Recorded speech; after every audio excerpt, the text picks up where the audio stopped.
அனைத்து உலக நாடுகளிலும் ஒலிபரப்பாகிக் கொண்டிருக்கும் உங்கள் இசை முரசு FM இணைய வானொலியின் ரமலான் வசந்தம் நிகழ்ச்சியில் உங்கள் விளம்பரம் மற்றும் ரமலான் வாழ்த்துக்களை வெளியிட தொடர்பு கொள்ளுங்கள். இயக்குனர் இசை முரசு FM, செல் 9080475780.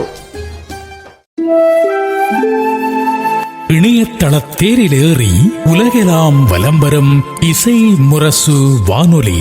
இது இதயங்களை இணைக்கும் வானொலி.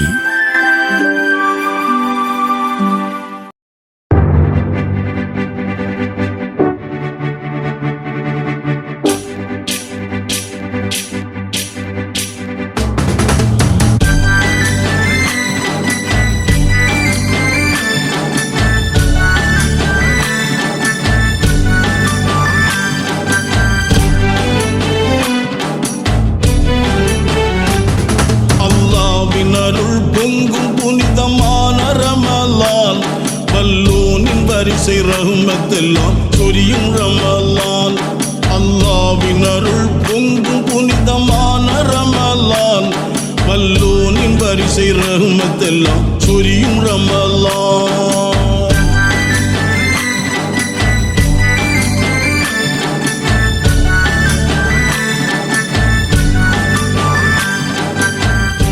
இசை முரசு FM இணைய வானொலி நேர்கள் அனைவருக்கும் நெஞ்சம் நிறைந்த சலாம். அஸ்ஸலாம் அலைக்கும். நேர்கள் அனைவரையும் ரமலான் வசந்தம் 5ஆம் நாள் நிகழ்ச்சிக்கு அன்புடன் வரவேற்றுக் கொள்கிறோம். பன்னெடும் காலமாக பழகி வந்த பழக்கமெல்லாம் இப்போது பாடத்திட்டத்தின் கீழ் படிப்பாக்கப்பட்டிருக்கிறது. பர்சனாலிட்டி டெவலப்மெண்ட் ஸ்டடீஸ் என்று ஒரு படிப்பு இருக்கிறது. கேரக்டர் கரெக்ஷன் என்று ஒரு படிப்பு இருக்கிறது. பிஹேவியர் சேஞ்ச் என்று ஒரு கரெக்ஷன் இருக்கிறது. ஸ்பீச் கரெக்ஷன் என்று ஒரு படிப்பு இருக்கிறது. இவையெல்லாம் மனிதர்களை பண்படுத்துவதற்காக பாடத்திட்டங்கள் அமைக்கப்பட்டு சிறப்பு நிபுணர்களால் பயிற்சி வழங்கப்பட்டு மனிதர்களை நேர்வழிப்படுத்துகிறார்கள். இப்படியான பயிற்சி வகுப்பில் பல்லாயிரக்கணக்கான தொகையை செலுத்தி படிப்பவர்களும் இருக்கிறார்கள். உண்மையில் இவை அனைத்துமே நம் முன்னோர்களால், நம் முந்தைய தலைமுறைகளால் மிகச்சிறப்பாக வாழ்க்கையில் கடைபிடிக்கப்பட்டதும் தினசரி வாழ்க்கையின் பழக்கமாக்கப்பட்டதுமாகவே இருந்திருக்கிறது. பெருமானார் ஸல்லல்லாஹு அலைஹி வஸல்லம் அவர்கள் இவை அனைத்தையுமே தங்களுடைய வாழ்வில் நடைமுறைப்படுத்தி இருக்கிறார்கள். அந்த நடப்பின் வழியாகவே அவர்கள் பாடமாகி இருக்கிறார்கள். ரமலான் கூட அப்படி மனிதர்களை பண்படுத்தும், பக்குவப்படுத்தும் ஓர் பயிற்சி தான். இதோ நல்ல வண்ணம் வாழலாம் பகுதியில் மனிதனை பண்படுத்தும் பயிற்சியே நோன்பு என்னும் தலைப்பில் உரை தருகிறார் பேராசிரியர் மு. அப்துல் சமத் அவர்கள். அளவற்ற அருளாளன், நிகரற்ற அன்புடையோன், ஏக இறைவனின் திருநாமத்தால் ஆரம்பம் செய்கின்றேன். அனைவர் மீதும் ஏக இறைவனின் சாந்தியும் சமாதானமும் என்றென்றும் நிலவட்டுமாக. சின்ன வயசில் ஒரு பெரிய கோபக்காரர், இப்போ பாரு ரொம்ப மாறிட்டாருப்பா. முன்பெல்லாம் எதற்கெடுத்தாலும் ரொம்ப டென்ஷன் ஆவார். இப்போ பாரு ரொம்ப சாந்தமாயிட்டார். பரவாயில்லப்பா, அவர் முன்ன போல இல்லை. நல்ல காரியங்களுக்கு இப்போது நிறைய செய்கிறார். இதெல்லாம் ஒரு மனிதரை பற்றி சக மனிதர்கள் மானசீகமாக வழங்கும் சான்றுகளாக நம் காதில் விழுபவை. மனிதன் இயல்பில் மிக நல்லவன். ஆனால் வாழ்வியல் சூழல் என்பது அவனை நெறிபிரளச் செய்து விடுகின்றது. அதனால் அவனை நெறிப்படுத்துவதற்கான குரல் தொடர்ந்து ஒலித்து கொண்டே இருக்க வேண்டும். மாற்றம் என்பதுதானே மானுட இயல்பு. அதுதானே வாழ்வியல் அறத்தை அகரமாக்குகிறது. அறவாழ்வை மனிதருள் வேறுபிடிக்கச் செய்ய இஸ்லாம் வகுத்துள்ள வாழ்வியல் பயிற்சிகளில் ஒன்றுதான் நோன்பு. ஆண்டுக்கு ஒரு முறை இந்த பண்படுத்தும் பயிற்சியால் மனிதன் புனிதனாகிறான், வாழ்வின் நிறைவை பெறுகின்றான். அபூ உமாமா ரலியல்லாஹு தஆலா அன்ஹு அவர்கள் நபிகள் நாயகம் ஸல்லல்லாஹு அலைஹி வஸல்லம் அவர்களிடம், இறைத்தூதர் அவர்களே, எனக்கு ஒரு நற்செயலை சொல்லித்தாருங்கள் என்று கேட்டபோது நபிகளார் நோன்பை பற்றி பிடித்து கொள் என்றார்கள். ஏனென்றால் நோன்பு அனைத்து நற்செயல்களினுடைய பிறப்பிடம்.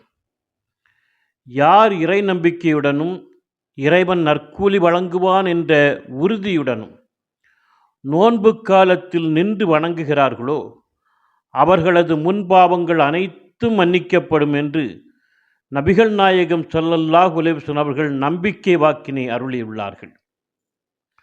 ஒரு மனிதன் புனிதனாக தொடர்வது நற்பண்புகளாலும் நற்செயல்களாலும் தான். இதற்கான ஒரு வசந்த காலம்தான் ரமலான். உயர் பண்புகளால் மெருகேற்றப்பட்டு ரமலானில் பார்த்த ஒரு முஸ்லிமை பின்னுள்ள 11 மாதங்களிலும் பார்க்க வேண்டும். ஏனென்றால் மனிதனின் உள்ளத்தை திசை திருப்பும் நிறைய விஷயங்கள் அவன் வாழுகின்ற சூழலில் ஏற்பட்டுவிடும். 4 இமாம்களில் ஒருவரான இமாம் மாலிக் ரஹ்மத்துல்லாஹி அவர்கள் மதினாவில் மஸ்ஜிது நபவியில் வைத்து மாணவர்களுக்கு ஹதீஸ் வகுப்பினை நடத்தி கொண்டிருந்தார்கள்.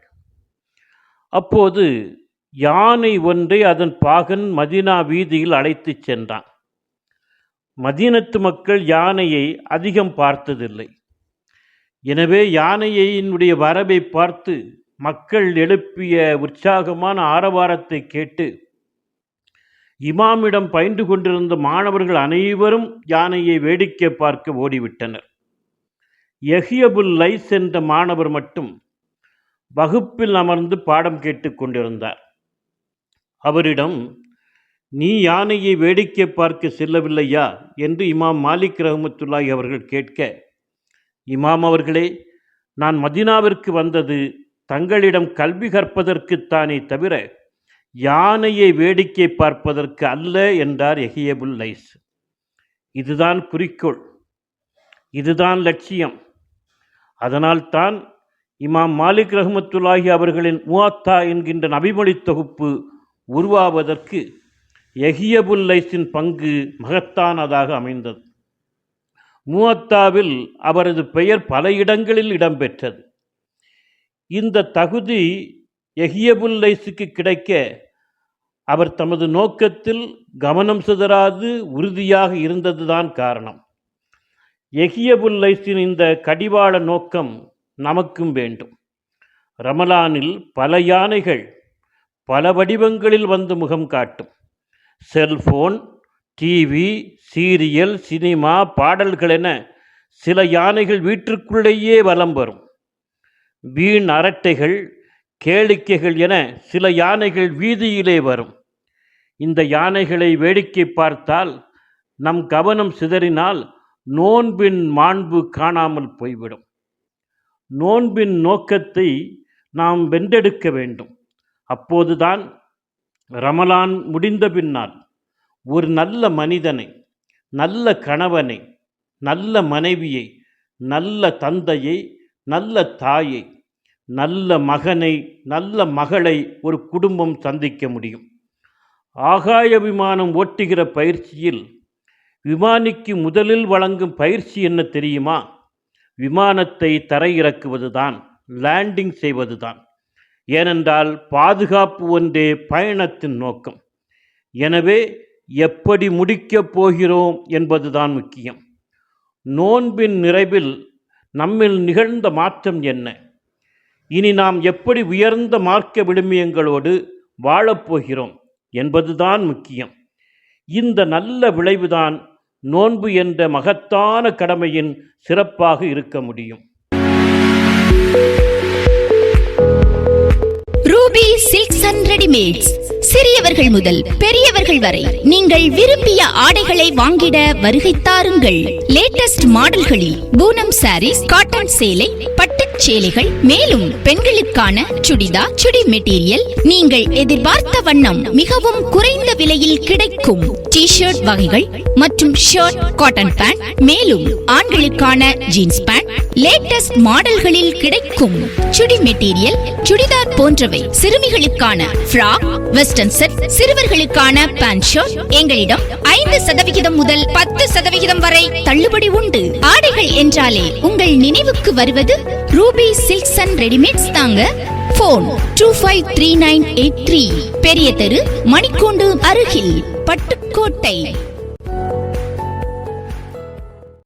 இஸ்லாமிய வரலாற்றில் பெருமானாரின் அரசியல் மற்றும் ஆட்சி சிறப்பு எவ்வளவு முக்கியமோ அதே போன்று முக்கியத்துவம் வாய்ந்தது அரபு நாட்டை கட்டமைத்த 4 கலீஃபாக்களின் ஆட்சியும் அதிகாரச் சிறப்பும். பெருமானார் அரபு நாட்டை கட்டமைத்து தந்தாலும் அவர்களை தொடர்ந்து வந்த 4 ஆட்சியாளர்கள் மிகச் சிறப்பான இஸ்லாமிய பேரரசை உருவாக்கி தந்திருக்கிறார்கள். கிட்டத்தட்ட 64,000 சதுர மைல் பரப்பளவிலான மிக பெரும் ஆளுகையை, அரபு பேரரசை கொண்டு ஆட்சி செய்யும் அதிகாரத்தை கலிஃபாக்கள் தந்தார்கள். இஸ்லாமிய வாழ்வியலில், இஸ்லாமிய வரலாற்றில், இஸ்லாமிய பேரரசில் 4 கலிஃபாக்களின் சிறப்பை அழகிய வரிகளில் பாடலாக்கி தருகிறார் ஓய்வு பெற்ற காவல்துறை அலுவலர், காவல்துறை உதவி ஆய்வாளர் கலையூர் காதர் அவர்கள்.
ஹோட்டல் ரிஃபாயா, ராமநாதபுரம் மற்றும் கொடைக்கானல். உங்கள் குடும்பத்துடன் வந்து தங்கி மகிழ குறைந்த கட்டணத்தில் உயர்தரமான ஹோட்டல், ஸ்டார் ஹோட்டல் அந்தஸ்தில் அனைத்து நவீன வசதிகளுடன் கூடிய supreme rooms, deluxe rooms, family rooms, family shoot, family lodge என உங்கள் தேவைக்கேற்ப அறைகள் அனைத்தும் ஏசி வசதிகளுடன் தினசரி வாடகைக்கு கிடைக்கும். அறை முன்பதிவு செய்ய அணுகவும் ஹோட்டல் ரிஃபாயா, பேருந்து நிலையம் மற்றும் ரயில் நிலையம் அருகில் வண்டிக்கார தெரு, ராமநாதபுரம். செல் 9786770033. ஹோட்டல் ரிஃபாயா, பேருந்து நிலையம் பின்புறம், அந்தோனியார் தெரு, கொடைக்கானல். செல் 8778759594. இணையதளம் www.hotelrifaya.in. அரபு நாட்டின் வரலாற்றில், இஸ்லாமிய பேரரசின் வரலாற்றில் கலீஃபாக்களுக்கு இருக்கும் முக்கியத்துவத்தை போன்று நபிகளோடு வாழ்ந்த நபித்தோழர்களின் வரலாற்றிலும் அவர்கள் அர்ப்பணிப்பிலும் முக்கியத்துவம் இருக்கிறது. மிகச்சிறந்த நபித்தோழர்களை பெருமானார் பெற்றிருந்தார்கள். தனது இறுதி உயிர் தன்னை விட்டு பிரியும் வரை பெருமானாருக்கு காவலாக நின்றவர். பெருமானாரால் இவர் சொர்க்கத்தை கட்டாயமாக்கி கொண்டவர் என்கிற அங்கீகாரத்தை பெற்றவர் தல்ஹா ரலியல்லாஹு அன்ஹா அவர்கள். இதோ அவர்களுடைய அர்ப்பணிப்போடு கூடிய வாழ்க்கையை பேசுகிறார் நபித்தோழர் வாழ்வில் ஓர் நிகழ்வு என்ற பகுதிக்காக சென்னையிலிருந்து ஜசீரா அவர்கள்.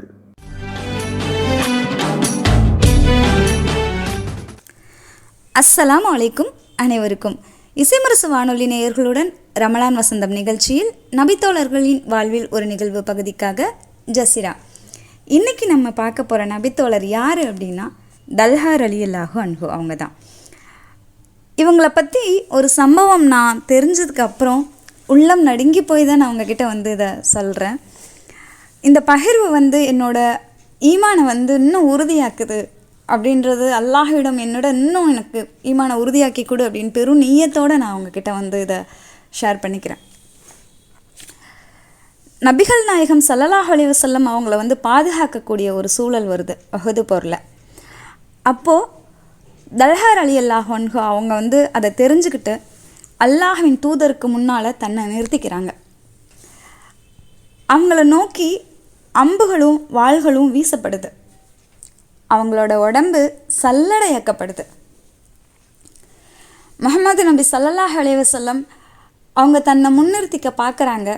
அந்த நேரத்தில் தல்ஹா ரலியல்லாஹு அன்ஹு அவங்க சொல்கிறாங்க, எங்கள் தூதரே, எங்களின் நபியே, நீங்கள் உங்களின் தலைக்கு பதிலாக என் தலை இருக்கிறது, உங்களின் உடலுக்கு பதிலாக என்னுடைய உடல் இருக்கிறது, உங்களின் கைகளுக்கு பதிலாக என் கைகள் இருக்கிறது, நான் நிற்கிறேன் அப்படின்னு சொல்லிட்டு அவங்களுக்கு முன்னாடி எல்லா காயங்களையும் வாங்கிக்கிட்டு நிற்கிறாங்க. அந்த நேரத்தில் முஹம்மது நபி ஸல்லல்லாஹு அலைஹி வஸல்லம் அவங்க தன்னை வெளிப்படுத்திக்கிறதுக்காக ஒரு மலை மேலே ஏறணும் அப்படின்னு சொல்லிட்டு பார்க்குறாங்க. அந்த நிலையிலையும் தன்னோட உடம்பில் 70 காயங்களை தன் உடம்பில் வாங்கிக்கிட்டு அந்த நிலையிலையும் தல்ஹா ரலியல்லாஹு அன்ஹு அவங்க சொல்கிறாங்க, கீழே படுத்துக்கிட்டு என் மேல் ஏறி நில்லுங்கள் அப்படின்னு சொல்லி. அந்த இடத்துல முஹம்மது நபி ஸல்லல்லாஹு அலைஹி வஸல்லம் சொல்கிறாங்க, நீங்கள் சொர்க்கத்தை கட்டாயமாக்கி கொண்டீர்கள் அப்படின்னு சொல்லிட்டு. இவர்கள் 2 பேரையும் நோக்கி அபுபக்கர் அல் உபைதா ரலியல்லாஹு அன்ஹு அங்கே வராங்க.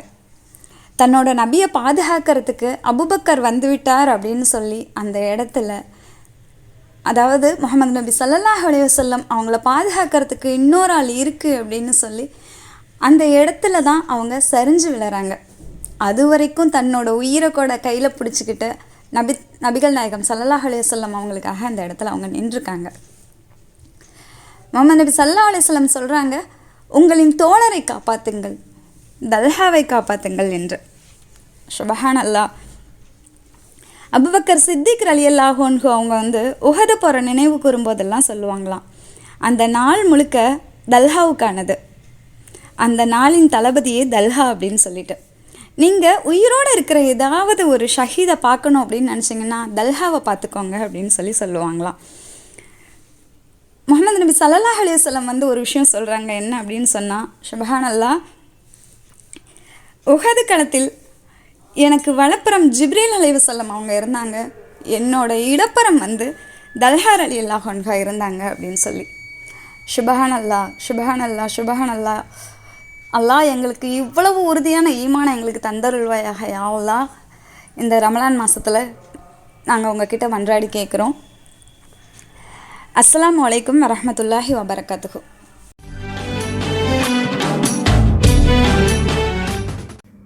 இஸ்லாம் விலக்கி வைத்திருக்கும் முதன்மையான அடிப்படைகளில் ஒன்று வட்டி. நேரடியாக கையில் பணத்தை கொடுத்து அதற்கு ஈடான ஒரு தொகையை பெற்றுக்கொள்வதைத்தான் வட்டி என்று நாம் புரிந்து வைத்திருக்கிறோம். ஆனால் வாழ்வியல் சூழலில் இந்த வட்டி வேறு வேறு வடிவங்களில் நம்மிடம் வாழ்ந்து கொண்டிருக்கிறது. இதோ கிரெடிட் கார்டு என்று நாம் கையில் ஒன்றை வைத்திருக்கிறோம், இஎம்ஐ என்று கையில் ஒன்றை வைத்திருக்கிறோம், லோன் என்று கையில் ஒன்றை வைத்திருக்கிறோம். இவ்வாறான வேறு வேறு வடிவில் நம்மோடு இணைந்து பயணித்து கொண்டிருக்கிறது வட்டி. வட்டியை அறவே நகர்த்திவிட வேண்டும் என்பதுதான் இஸ்லாத்தின் அடிப்படை சிந்தனை என்பதை நம்மோடு பகிர்ந்து கொள்கிறார் குளச்சல் ஓரியன் மெட்ரிக் மேல்நிலைப்பள்ளி மாணவி ஆமினா அவர்கள்.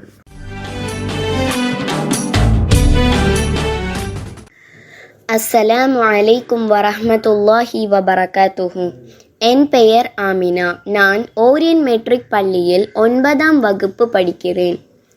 இன்னல் ஹம்துலில்லாஹ் நஹ்மதுஹு வ நஸ்தஈனுஹு வ நஸ்தக்ஃபிருஹு வ நஊது பில்லாஹி மின் ஷுரூரி அன்ஃபுஸினா வ மின் ஸய்யிஆத்தி அஅமாலினா மன் யஹ்திஹில்லாஹு ஃபலா முضில்ல லஹு வ மன் யுض்லில் ஃபலா ஹாதிய லஹு وأشهد أن لا إله إلا الله وحده لا شريك له وأشهد أن محمدا عبده ورسوله أما بعد. இந்த சிற்றுரையில் நாம் வட்டியை பற்றி இஸ்லாம் என்ன சொல்லி இருக்கிறது என்று பார்க்க போகிறோம். இஸ்லாத்தில் வட்டிக்கு ஒரு துளி கூட அனுமதி கிடையாது. வட்டியை பற்றி இஸ்லாம் கடுமையாக எச்சரித்துள்ளது. வட்டி வாங்குபவர்கள் அல்லாஹுவுடன் போர் செய்பவர்கள் என்றும் வட்டி வாங்குகிறவர்களுக்கு நிரந்தரமான நரகம் என்றும் அல்லாஹ் எச்சரிக்கை செய்கின்றான். இஸ்லாத்தில் கூறப்படும் 7 பெரும் பாவங்களில் வட்டியும் ஒன்றாக இருக்கிறது.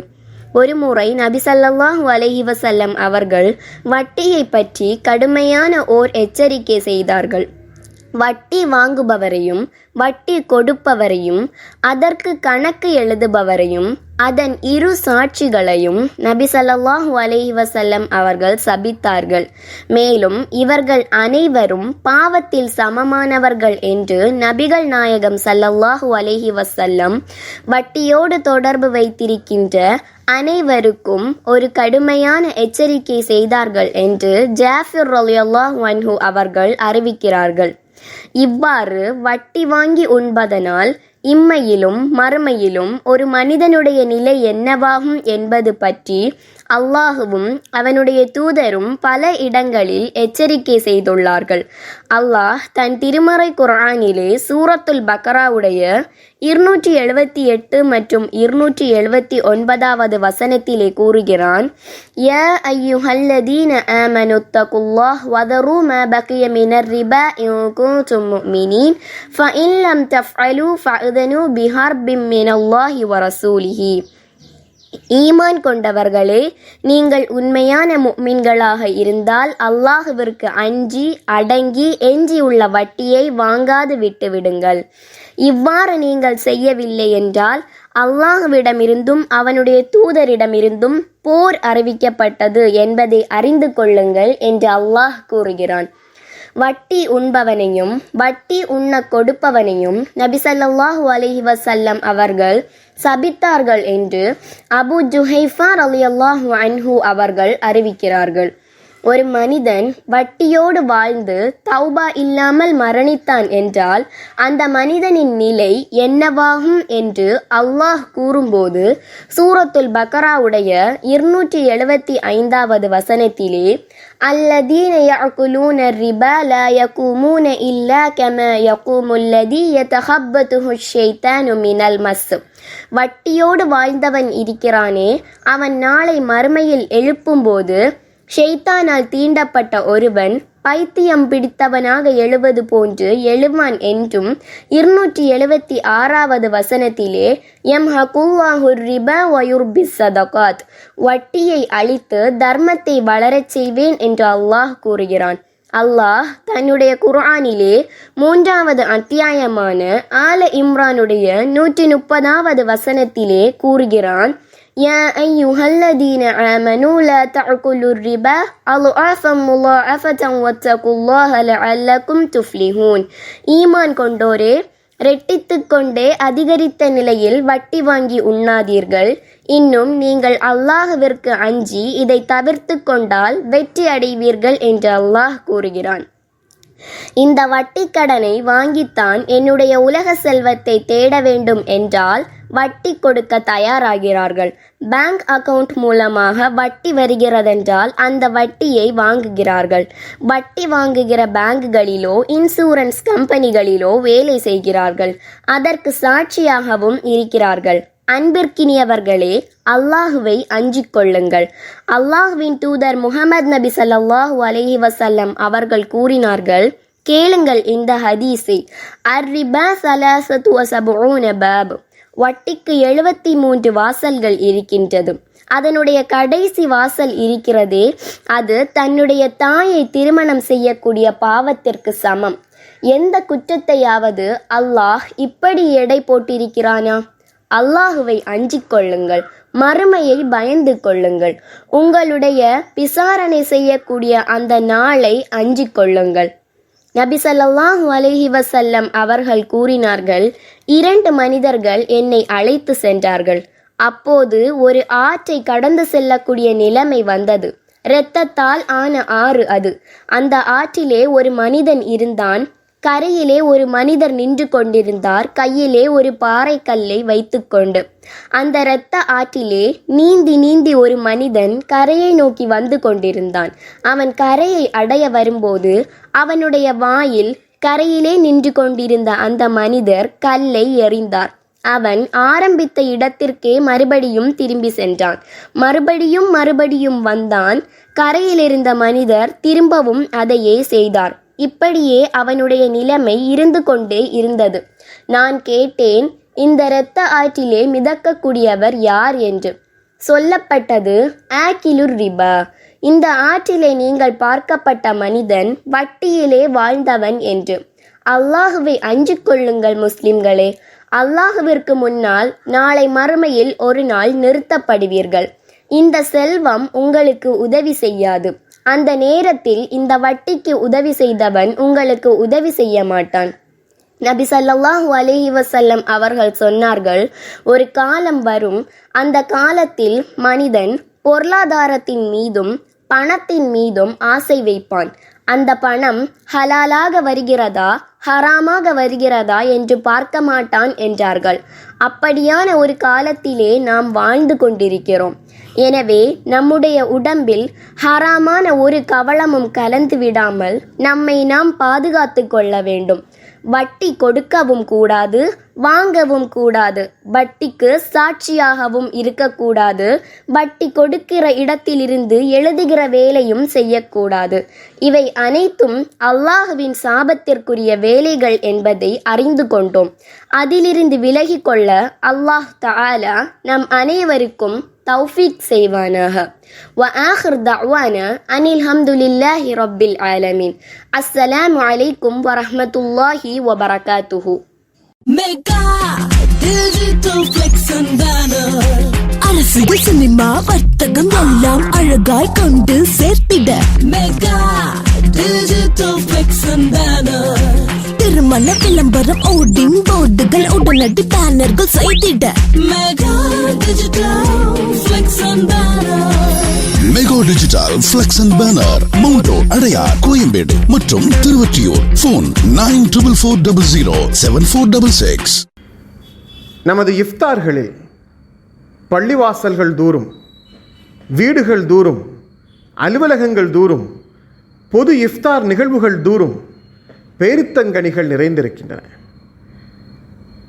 ரமலானிற்கு அன்பளிப்பாக வழங்கும் பட்டியலில் பேரித்தங்கனிகள் தவறாமல் இடம்பெற்று விடுகின்றன.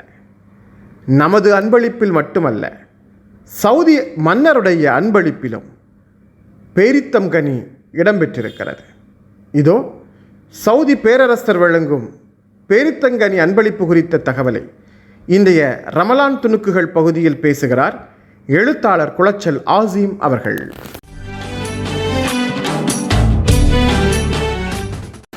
அஸ்ஸலாமு அலைக்கும் இன்றைய ரமலான் துணுக்குகள் பகுதியில் நாம் பார்க்க இருப்பது சவுதி அரேபியா மன்னருடைய பேரீத்தம்பழ அன்பளிப்பு.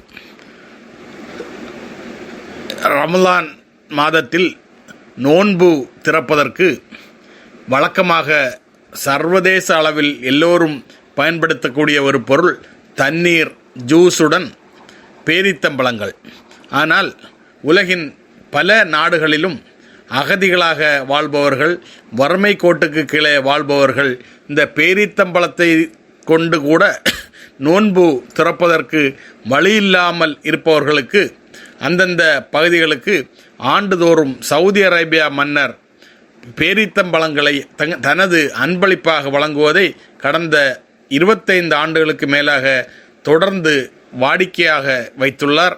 அந்த வகையில் king Salman humanitarian AIDS and relief centre என்ற அமைப்பு சவுதி அரேபியா மன்னர் சார்பில் உலகின் பல நாடுகளிலும் வறுமை கோட்டுக்கு கீழே வாழக்கூடிய முஸ்லிம் மக்களுக்கும், போரினால் பாதிக்கப்பட்டு பல்வேறு பகுதிகளில் அகதி முகாம்களில் வசிக்கக்கூடிய மக்களுக்கும் சவுதி மன்னரின் அன்பளிப்பாக நோன்பு திறக்க பேரீத்தம்பழங்கள் அனுப்பி வைக்கப்படுகிறது. இந்த வருடம் 2025 வருடமும் நோன்பு துவங்குவதற்கு ஒரு மாதத்திற்கு முன்னமே திட்டமிடப்பட்டு கடந்த ஜனவரி மாதம் 15ஆம் தேதி முதல் அந்த பேரீத்தம்பழங்கள் அந்தந்த நாடுகளினுடைய சவுதி அரேபியா தூதரகங்கள் வழியாக அங்குள்ள NGO தன்னார்வ தொண்டு நிறுவனங்களிடம் ஒப்படைக்கப்பட்டு விநியோகிக்கப்பட்டு வருகிறது. அந்த வகையில் இந்த வருடம் 2025 வருடம் ஜோர்டான் நாட்டுக்கு 125 டன் பேரீத்தம்பழங்களும், ஆப்பிரிக்கா குடியரசில் உள்ள பர்கினோ என்று சொல்லக்கூடிய ஏழைகள் அதிகம் வசிக்கக்கூடிய ஒரு பிரதேசத்திற்கு 50 டன் பேரீத்தம்பழங்களும், ஆப்கானிஸ்தானுக்கு 100 டன் பேரீத்தம்பழங்களும், இலங்கைக்கு 50 டன் பேரீத்தம்பழங்களும், மொரீசியஸிற்கு 35 டன் பேரீத்தம்பழங்களும், மாலத்தீவுக்கு 50 டன் பேரீத்தம்பழங்களும் அந்தந்த நாடுகளின் தூதரகங்கள் வழியாக விநியோகிக்கப்பட்டு வருகிறது. இது மட்டுமல்ல, காசாவுக்கும் பாலஸ்தீன அகதி முகாம்களில் வசிக்கக்கூடிய பகுதிகளுக்கு உணவு கிட்டோடு பல்லாயிரம் டன் ஏற்கனவே மாதந்தோறும் வழங்கி வருவதோடு ரமலான் மாதத்திலும் அவர்கள் சிறப்பாக அந்த மன்னர் king Salman humanitarian AIDS and relief centre என்ற அமைப்பின் வழியாக மாதந்தோறும் வழங்கி வருகிறார்கள். இது பாகிஸ்தான், இந்தியா போன்ற ஆசிய நாடுகளில் வசிக்கக்கூடிய பகுதிகளுக்கும் ஒவ்வொரு ஆண்டும் வழங்குவதை மன்னர் சல்மான் வாடிக்கையாக கொண்டுள்ளார். அந்த வகையிலே சவுதி அரேபியா மன்னனுடைய இந்த அன்பளிப்பு போற்றுதலுக்குரியது. அவர் வருடந்தோறும் வழங்கி வருவதை பாராட்டுகிறோம். வரும் காலங்களிலும் இந்த திட்டம் முடங்காமல் செயல்பட வேண்டும் என்ற அவாவோடு முடித்துக் கொள்கிறேன். இன்ஷா அல்லாஹ் நாளை மற்றொரு ரமலான் துணுக்குகளுடன் உங்களிடம் சந்திக்கும் வரை அஸ்ஸலாமு அலைக்கும்.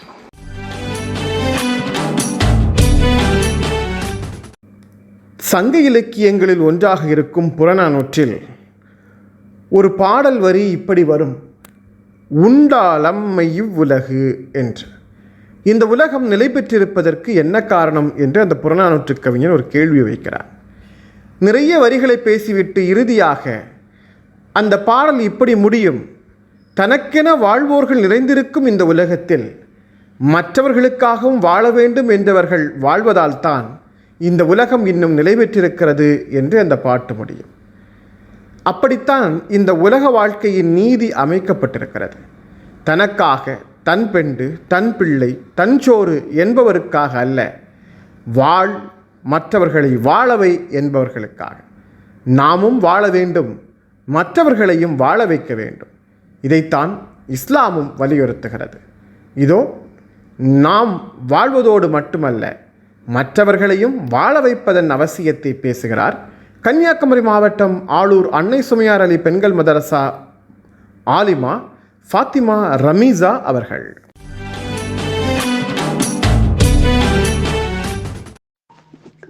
அஸ்ஸலாமு அலைக்கும் வரஹ்மத்துல்லாஹி பரக்காத்துஹு. அளவிலா அன்பும் குறைவிலா பாசமும் கொண்ட அல்லாஹுக்கு எல்லா புகழும். அல்ஹம்துலில்லாஹ். அன்புக்குரிய அல்லாஹுவின் நல்லடியார்களே, நான் உங்கள் முன் பேச வந்துள்ள தலைப்பு, நாம் வாழ்வோம் பிறரை வாழ வைப்போம். இந்த உலகத்தில் உள்ள ஒவ்வொரு ஜீவராசிகளை நாம் எடுத்துக்கொண்டால் அவைகள் அனைத்தும் ஒன்றே ஒன்று சேர்ந்து வாழக்கூடிய நிலையில்தான் அல்லாஹ் இந்த உலகத்தை படைத்துள்ளான். ஒரு உயிரினம் இன்னொரு உயிரினத்தை சார்ந்து வாழ்கிறது. மனிதனை எடுத்துக்கொண்டால் தந்தை மகனை சார்ந்தும் மகன் தந்தையை சார்ந்து வாழ வேண்டும் என்று சொல்கிறது. அதுபோலதான் பணக்காரன் வேலைக்காக ஏழையை சார்ந்து வாழ வேண்டும், ஏழை செல்வத்திற்காக பணக்காரனை சார்ந்து வாழ வேண்டும். காரணம் என்னவென்றால், நல்ல வாழ்க்கையை நாம் வாழ வேண்டும் என்றால் பிறரை நாம் வாழ வைக்க வேண்டும். ஒரு பணக்காரன் நல்ல ஆடம்பரமாக வாழ்வதற்கு முதலில் ஒரு ஏழையை அவன் வாழ வைக்க வேண்டும். அப்படி அந்த ஏழையை வாழ வைத்தால்தான் அவனின் மூலம் இவனின் ஆடம்பர செயல்கள் நடைபெறும். இப்படிப்பட்ட ஆதிக்கம் நிறைந்த வாழ்க்கையை இஸ்லாம் போதிக்கவில்லை. தனக்கு இல்லை என்றாலும் பிறருக்கு கொடுத்து உதவும் தன்மைதான் இஸ்லாம் போதிக்கின்றது. இதன் அடிப்படையில் கண்மணி நாயகம் ஸல்லல்லாஹு அலைஹி வஸல்லம் அவர்களும் வாழ்ந்தார்கள், இன்னும் சஹாபாக்களையும் வாழச் சொன்னார்கள். ஒரு நாள் நபி ஸல்லல்லாஹு அலைஹி வஸல்லம் அவர்களின் சிறு வயதில் கடை வீதிக்கு சென்றால் அக்கம் பக்கத்தினரிடத்தில் உள்ள வீட்டில் கடை வீதிக்கு போகிறேன், உங்களுக்கு ஏதாவது வாங்கி வர வேண்டுமா என்று கேட்பார்கள். இன்னும் அவர்கள் வீட்டில் எப்பொழுதும் உணவு அதிகமாகத்தான் சமைக்கப்படும். காரணம் என்னவென்றால் பிறருக்கு கொடுப்பதற்காக வேண்டி. அதுபோலத்தான் இப்ராஹிம் அலைஹிஸ்ஸலாம் அவர்கள் விருந்தாளி இல்லாமல் உணவே சாப்பிட மாட்டார்கள். அவர்களும் அதற்காக வேண்டி வீட்டுக்கு வெளியில் நின்று காத்து கொண்டிருப்பார்கள். அறிமுகமில்லாதவராக இருந்தாலும் அவர்களுக்கு நல்ல முறையில் விருந்து உபசரிக்க வேண்டும் என்று நினைப்பார்கள். இன்னும் அது மட்டுமல்ல, நபி ஸல்லல்லாஹு அலைஹி வஸல்லம் அவர்கள் சபையில் ஒரு சஹாபி பசியுடன் வந்த நேரத்தில் ஒரு அன்சாரி தோழர் வீட்டுக்கு அந்த சஹாபியை அழைத்து போகச் சொன்னார்கள். அந்த அன்சாரி சஹாபியோ வீட்டிலே ஒருவருக்கு மட்டும்தான் உணவு இருந்தது. இந்த சூழலிலும் கூட நபி ஸல்லல்லாஹு அலைஹி வஸல்லம் அவர்களின் விருந்தாளியை நாம் கண்ணியப்படுத்த வேண்டும் என்பதற்காக தன் மனைவியிடத்தில் சொல்கிறார்கள், நம் குழந்தைகளை தூங்க வைத்து விடுங்கள், பிறகு நாங்கள் இருவரும் சாப்பிட ஆரம்பிக்கும் பொழுது விளக்கை அணைத்து விடுங்கள், இருளில் நான் சாப்பிடுவது போல அவர்களையும் நான் சாப்பிட வைத்து விடுகிறேன் என்று கூறி அதுபோல செய்து அந்த சஹாபியை சாப்பிட வைத்தார்கள்.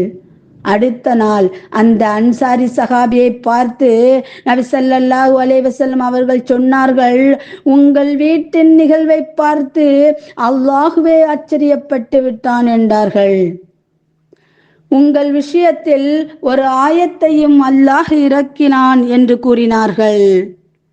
وَيَخْتِرُونَ عَلَى أَنفُسِهِمْ وَلَوْ كَانَ بِهِمْ خَصَاصَةٌ. தங்களுக்கு தேவை இருந்தாலும் சரியே, தங்களை விட மற்றவர்களுக்கு கொடுப்பதையே விரும்புவார்கள் என்று கூறினார்கள். இந்த சஹாபிகள் ஒரு காலகட்டத்தில் எப்படி இருந்தார்கள் தெரியுமா? தன் ஒட்டகம் அடுத்த வீட்டில் நீர் அருந்தினாலும் அதை பெரிய பிரச்சனையாகி அதனை வாழையடி வாழையாக காலம் காலமாக சண்டையிட்டு கொண்டிருந்த இந்த மக்களுக்கு மத்தியில் நபி ஸல்லல்லாஹு அலைஹி வஸல்லம் அவர்கள் வந்தவுடன் அவர்களை எப்படிப்பட்டவர்களாக மாற்றினார்கள் தெரியுமா? தன் உயிரையும் விடவும் பிறருக்கு உதவுவது மேலானது என்ற நல்லுணர்வை அந்த மக்கள் உள்ளத்தில் கொண்டு வந்தார்கள். இன்னும் எர்மூக் யுத்தத்தில் காயம் அடைந்து உயிர் நீந்தக்கூடிய தருவாயில் இருந்த சில சஹாபிகளுக்கு தண்ணீர் கொடுக்க அதில் ஒரு சஹாபியை அழைத்து தண்ணீர் கொண்டு வரச் சொன்னார்கள். அந்த சமயத்தில் பக்கத்தில் இருந்த இக்ரிமா ரலியல்லாஹு அவர்களுக்கு தாகம் ஏற்பட்டது. அந்த மனிதர் தண்ணீர் கொண்டு வந்தவுடன் தான் உயிர் போகும் சூழலில் இருந்தும் கூட பக்கத்தில் உள்ள இக்ரிமா ரலியல்லாஹு அவர்களின் தாகத்தை தீர்க்க நாடினார்கள். ஆனால் இன்னும் அவர்களின் பக்கத்தில் போகும் பொழுது இக்ரிமா ரலியல்லாஹு அவர்கள் சொன்னார்கள், தனக்கு பக்கத்தில் இருந்த மற்றொரு சஹாபி தாகிக்க அவர்களுக்கு கொடுக்க சொன்னார்கள். ஆனால் அவரின் பக்கத்தில் வந்த பொழுதும் அவர்களும் மரணித்து விட்டார்கள். உடனே இக்ரிமா ரலியல்லாஹு அவர்களின் பக்கத்தில் வந்த பொழுதும் அவரும் ஷஹீதாகிவிட்டார்கள். உடனே முதலாவது சஹாபியின் பக்கத்தில் போன பொழுது அவரும் ஷஹீதாகிவிட்டார்கள். இப்படி மூவரும் அடுத்தவர்களுக்கு உதவ வேண்டும் என்ற எண்ணத்தில் தன் உயிரை மாய்த்து கொண்டார்கள். இவர்கள் எப்படிப்பட்டவர்கள்? எண்ணமாக சஹாபிகளின் எண்ணங்கள் இருந்தது. பிறருக்கு உதவுவதை தன் உயிரை விடவும் மேலாக கருதினார்கள். அதனால்தான் அல்லாஹுவின் பொருத்தத்தை பெற்றார்கள். அல்லாஹுவும் அவர்களின் பொருத்தத்தை பொருந்தி கொண்டான். இது எந்த சமூகத்தினராலும் பெற முடியாத சிறப்புகளை இவர்கள் பெற்றார்கள். ஆகையால் நாம் வாழும் காலமெல்லாம் அந்த சஹாபிகளினுடைய தியாகத்தை போன்று நம்முடைய வாழ்க்கையும் அமைத்து கொள்ள வேண்டும். எல்லா நிலைகளிலும் பிறருக்கு உதவும் மனப்பான்மையுடன் வாழ்வதற்கு வல்லர் ரஹ்மான் நம் அனைவருக்கும் தௌஃபீக் செய்வானாக. ஆமீன். அஸ்ஸலாமு அலைக்கும் வரஹ்மத்துல்லாஹி வபரகாத்துஹு. பள்ளிவாசல்களுக்கு தேவையான கார்பெட்டுகள் வாங்கிட வருகை தாருங்கள். தாஜ் ட்ரேடர்ஸ் சென்னை. பள்ளிவாசல் கார்பெட்டுகளுக்காக அமைக்கப்பட்டிருக்கும் தனி பெரும் ஷோரூம் தாஜ் ட்ரேடர்ஸ் சென்னை. உயர்ந்த தரத்தில் நவீன வடிவமைப்பில் புத்தம் புதிய டிசைன்களில் விதவிதமான கார்பெட்டுகள் வாங்கிட தமிழகத்தின் பிரம்மாண்ட ஷோரூம் தாஜ் ட்ரேடர்ஸ் சென்னை. பள்ளிவாசல் பணிக்காக மொத்த விலைக்கே சில்லறை விற்பனை செய்யும் தமிழகத்தின் முன்னணி carpet showroom Taj traders Chennai. உங்கள் பகுதிக்கே நேரில் வந்து கார்பெட் அமைத்து தருகிறோம். வாட்ஸ்அப் மூலம் ஆர்டர் செய்யும் வசதியும் உண்டு. தொடர்புக்கு தாஜ் ட்ரேடர்ஸ், காந்தி நகர், கரம்பாக்கம், போரூர், சென்னை. செல் 9444855670. சேஹாதம் ரஹ்மத்துல்லாஹி அலைஹி என்னும் மார்க்க பேரறிஞர் வரலாற்றில் முக்கியத்துவம் பெறுகிறார். மார்க்க தீர்வாய்வு எனப்படும் ஃபதுவாக்களை வழங்குவதற்கு ஃபாசில் என்னும் பட்டம் பயின்று அதற்கான பயிற்சியும் பெற்றிருந்தால்தான் அவரால் மார்க்க தீர்வாய்வு நடத்தி மார்க்கத்திற்கான தீர்ப்பை வழங்கும் தகுதி உடையவராக இருக்க முடியும். தமிழகத்தில், இந்தியாவில் நீதிமன்றத்தில் வழங்கும் நீதி தீர்ப்பாளர்களைப் போன்று, நீதிபதிகளைப் போன்று அவர்கள் அதற்கு தகுதி பெறுகிறார்கள். ஆனால் இடைநிலை காலத்தில் மேடை பேச்சாளர்கள் எல்லாம் மார்க்க தீர்வாயம் செய்து ஃபதுவாக்களை வாரி வழங்கியதால் சமூகம் பல்வேறு சிக்கல்களை சந்தித்தது. கடந்த காலத்தில் இந்த மார்க்க தீர்வாயம் பற்றிய பணிகள் எவ்வாறு மேற்கொள்ளப்பட்டது? இதோ ஷேகனா என்று அழைக்கப்பட்ட ஹசரத் எப்படி தலைமை மார்க்க தீவாராக பதவி பெற்றார்கள் என்பது குறித்த வரலாற்று நிகழ்வுகளை நம்மோடு பகிர்ந்து கொள்கிறார். இன்றைய தாஜுல் உலமா பகுதியில் தஞ்சை அவனியாபுரம் JMK அரபிக் கல்லூரியின் பேராசிரியர் அகமது பாசில் மன்பகி அவர்கள். அஸ்ஸலாமு அலைக்கும் வரஹ்மத்துல்லாஹி தஆலா வபரகாத்துஹு. இசை முரசு இணைய வானொலியின் அன்பான நேயர்களே, இன்றைய தினம் தாஜுல் உலமா சிறப்பு நிகழ்வு வழியாக நாம் பார்க்கவிருப்பது மௌலானா ஷேக் ஆதம் பாக்கவி ரஹ்மத்துல்லாஹி அலைஹி அவர்களை பற்றி. பெருமதிப்பிற்குரிய ஷேகுனா என்று அழைக்கப்படும் ஹதரத் ஷேக் ஆதம் பாக்கவி ரஹ்மத்துல்லாஹி அலைஹி அவர்கள் ராயவேலூரை சார்ந்த ரஹமத் பாலா என்று அழைக்கப்படும் ராமநாயக்கன் பாளையத்தில் ஹிஜ்ரி 1282 கிபி 1871 ஆண்டு ஜூன் 3 சனிக்கிழமை என்று பிறந்தார்கள். ஹதரத் அவர் மூதாதையர்கள் தஞ்சை மாவட்டம் ராஜகிரியில் சித்தானை என்ற குடும்பத்தை சார்ந்தவர்களாகும். இவர்களின் பூர்வீக தொழில் விவசாயம். ஹதரத் தந்தை அப்துல் ரஹ்மான் மார்க்கப்பட்டுள்ளவர்களாக இருந்தமையால் அன்று ரஹமத் பாலாவில் உள்ள தக்கனி உருது மதரசாவில் குரான் ஓதவும் அக்கால வழக்கப்படி திண்ணை பள்ளிக்கூடத்தில் ஹதரத் அவர்களுக்கு தமிழ் படிக்கவும் தக்க ஏற்பாடு செய்தார்கள். ஹதரத் அவர்கள் கல்வி கற்பதில் மிக சுறுசுறுப்பும் ஆர்வமும் காட்டினார்கள். எனவே அவர்கள் மிக குறுகிய காலத்தில் திருமறை முழுவதையும் ஓதி முடித்து விட்டார்கள். பிறகு வேலூர் மதரசா லத்திஃபியாவில் ஹதரத் ஃபுலே முஹைதீன் ரஹமத்துல்லாஹி அலைஹிடம் ஒப்படைக்கப்பட்டு அரபின் ஆரம்ப கல்வியை பயின்றார்கள். மதரசா லத்திஃபியாவில் 2 ஆண்டுகள் கற்றுத் தேர்ந்த ஹதரத் அவர்கள் ஹிஜ்ரி 1305 ஆண்டு 17ஆம் வயதில் மதரசா பாக்கியாத்து சாலிஹாத்தின் ஸ்தாபகரான அலா ஹதரத் ரஹமத்துல்லாஹி அவரிடம் தஞ்சம் புகுந்தார்கள். இதற்குரிய ஷேகுனா ஹதரத் அவர்கள், ஷாஹே ஜமான் கான் ஹதரத், ஆலா ஹதரத், குலாம் மஹீதீன் ஹதரத், காதர் பாஷா ஹதரத் ஆகியோரிடம் 8 ஆண்டுகள் ஷரியத், தரீகத், மஆரிஃபத் ஆகிய எல்லா கலைகளும் தேர்ச்சி பெற்று ஹிஜ்ரி 1313 கிபி 1891 ஆண்டு 25வது வயதில் முத்தவல் சனது பெற்றார்கள். பட்டம் பெற்ற அதே ஆண்டு ஹதரத் அவரின் திருமணமும் சிறப்பாக நடைபெற்றது. ஆடம்பரம், அகங்காரம், தற்பெருமை முதலிய திருக்குணங்களை விட்டு நீங்கி ஹதரத் அவர்கள் நிலவளம், உத்தியோகம், வியாபாரம் முதலிய வருவாய்கள் நிரம்பி இருந்த போதும் சிக்கனத்தையே கையாண்டு வந்தார்கள். இத்தியாத்து சாலிஹாத் அரபிக் கல்லூரியின் ஆரம்பகர்த்தாவான ஆலா ஹதரத் அவர்கள் தம் வியாதியின் காரணமாக தாம் ஆற்றி வந்த ஃபத்வா எனும் மார்க்க தீர்ப்பளிக்கும் பணியை தக்க நபரிடம் ஒப்படைத்து ஓய்வு பெற நாடிய போது அம்மகத்தான பொறுப்பிற்கு ஷேகுனா ஹதரத் அவர்களே தகுதியானவர் என்பதை உணர்ந்து ஹிஜ்ரி 1322 ஆண்டு கிபி 1903 ஆண்டு ஆசிரியர் பொறுப்பையும் உதவி மார்க்க தீர்ப்பாளர் பொறுப்பையும் ஹதரத் அவரிடம் ஒப்படைத்தார்கள். பிறகு ஆலா ஹதரத் அவரின் மறைவிற்கு பின்பு தலைமை மார்க்க தீர்ப்பாளராக கிபி 1919 ஆண்டு நியமிக்கப்பட்டார்கள். ஒழுக்கமும் உயர்குணமும் ஒருங்கே அமைந்த ஷேகுனா அவர்கள் மார்க்க நெறிமுறை தவறாத அந்தரங்க சூஃபியாகவும் இருந்ததால் மார்க்க விஷயத்தில் செல்வந்தன் ஏழை என்ற பாரபட்சம் காட்டாது பொறுப்பை உணர்ந்து கண்ணும் கருத்துமாய் கடமையாற்றினார்கள். அவர்கள் அளித்த மார்க்க தீர்ப்புகள் அனைத்தும் ஆதாரபூர்வமாக, புரட்சிகரமாக, தர்க்கங்களை எளிதில் தீர்த்து வைக்கும் ஆற்றல் மிக்கதாக இருந்தது. இந்தியா மட்டுமல்லாமல் இலங்கை, மலேசியா, சிங்கப்பூர், எகிப்து, அரேபியா போன்ற வெளிநாடுகளிலும் ஹதரத் அவர்களின் மார்க்க தீர்ப்பு மதிப்புடையதாக போற்றப்பட்டது. சுமார் 60 ஆண்டு காலங்கள் ஹதரத் அவர்கள் மார்க்க தீர்ப்பு வழங்குவதில் மிகவும் தனிச்சிறப்புடையவர்களாக இருந்து வந்தார்கள். அவர்கள் வழங்கிய மார்க்க தீர்ப்புகள் இன்றும் நடைமுறையில் அமல் செய்யப்பட்டு கொண்டிருக்கு. ஹஜ்ரத் அவர்களை ஹஜ்ஜுக்கு அழைத்து செல்வதற்காக எத்தனையோ செல்வந்தர்கள் முயற்சித்தனர். ஆனால் அவர்களோ போக வர வசதியும் சக்தியும் இருப்பவர்களுக்கு தான் ஹஜ்ஜு கடமை என்று அல்லாஹ் கூறுகிறான். பிறர் தயவில் ஹஜ்ஜு செய்ய வேண்டும் என்ற நிர்பந்தம் இல்லை என்று கூறி வந்தார்கள். பின்பு தன் தந்தை அவர்களால் தமக்கு வழங்கப்பட்ட பூமி ஒன்று 1958 ஆண்டு 10,000 ரூபாய்க்கு விற்பனையானது. அதன் மூலம் அதே ஆண்டு புனித ஹஜ்ஜை நிறைவேற்றினார்கள். பாடும் கலாச்சாலையாக இருந்த ஷேகுனா ஹதரத் அவர்கள் ஒரு நாள் ஜும்மா தொழுகைக்கு ஒழு செய்யும் பொழுது கால் தவறி கீழே விழுந்ததால் கால்கள் முறிந்து விட்டன. சிகிச்சைக்காக ஹதரத் அவர்களுக்கு 2 பாட்டில் ரத்தம் தேவைப்பட்டது. அவர்களிடம் விவரம் கூறப்பட்டது. அப்போது நான் இவ்வளவு காலம் அளவான உணவு உண்டு என் உடலை காத்தேன். என் உடலில் அனிதமான தவறான முறையில் சாப்பிட்டு ஓடும் ரத்தம் இல்லை.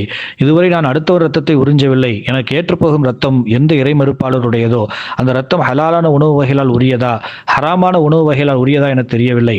நான் மரணிக்கும் வேளையில் என் உடலில் ஹராமான அல்லது மற்றொரு ரத்தத்தை உறிஞ்சி நான் உயிர் வாழ விரும்பவில்லை. என்னை இப்படி இருக்க விட்டு விடுங்க என்று கூறினார்கள். ஷேகுனா ஹதரத் அவர்களை சுற்றி அல்லாமா ஷபீர் அலி பாக்கவி ஹதரத் போன்ற பெரும் ஆலிம்கள் பலரும் இருந்தனர். அவ்வேளையில் ஷேகுனா ஹதரத் அவர்கள் நகருங்கள் வழிவிடுங்கள் எனது உஸ்தாத் ஆலா ஹதரத் அவர்கள் என்னை அழைத்துச் செல்ல வருகை என கூறியது மட்டுமின்றி முகமலர்ச்சியாக வரவேற்க எழுந்தமர்ந்த முயற்சித்தும் முடியாததால் அப்படியே இருந்து கடைசியாக லா இலாஹ இல்லல்லாஹ் முஹம்மதுர் ரசூலுல்லாஹ் யா ரஹ்மான் யா ரஹீம் என கூறி ஹிஜ்ரி 10/6/1380 கிபி 30/11/1960 ஆண்டு புதன்கிழமை காலை மகரிபு தொழுகைக்கு பின்பு 6:55 மணிக்கு தென்னாட்டு பேரொளி ஈன்றெடுத்த ஞான சூரியன் அஸ்தமித்தது. மறுநாள் வியாழக்கிழமை அதற்கு பின்பு ரஹமத்து பாலா பெரிய மசீத் நடுபுறத்தில் ஜமாத்தார்கள் வேண்டுகோள் படி நல்லடக்கம் செய்யப்பட்டது. எல்லாமல்ல ரஹ்மான் அன்னாருக்கு சோனபதி நல்குவானாக. ஆமீன்.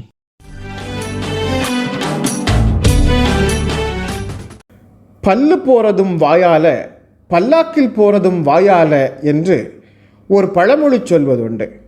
உண்மையில் சபையில் நாவை எப்படி பேணுகிறோம் என்பதை பொறுத்தே அந்த சபையில் நாம் எங்கே அமர்த்தப்படுகிறோம் என்பது தீர்மானிக்கப்படுகிறது. நாவை அடக்கி ஆளாத மனிதர்களை சபையில் எப்போதும் பின்தங்கி வைப்பார்கள், அவர்களை புறக்கணித்து வைப்பார்கள். சபையில் முன்னிறுத்தப்படுபவர்கள் நாவை ஆள்பவர்களாக மட்டுமல்ல, நாவை அடக்குபவர்களாகவும் இருப்பார்கள். இதோ நாவை அடக்கி பேணுவோம் என்னும் தலைப்பில் உரை தருகிறார் ராமநாதபுரம் மாவட்டம் சித்தார்கோட்டை முகமதியா மேல்நிலைப்பள்ளி மாணவி ஷஃபியா நஸ்ரின் அவர்கள்.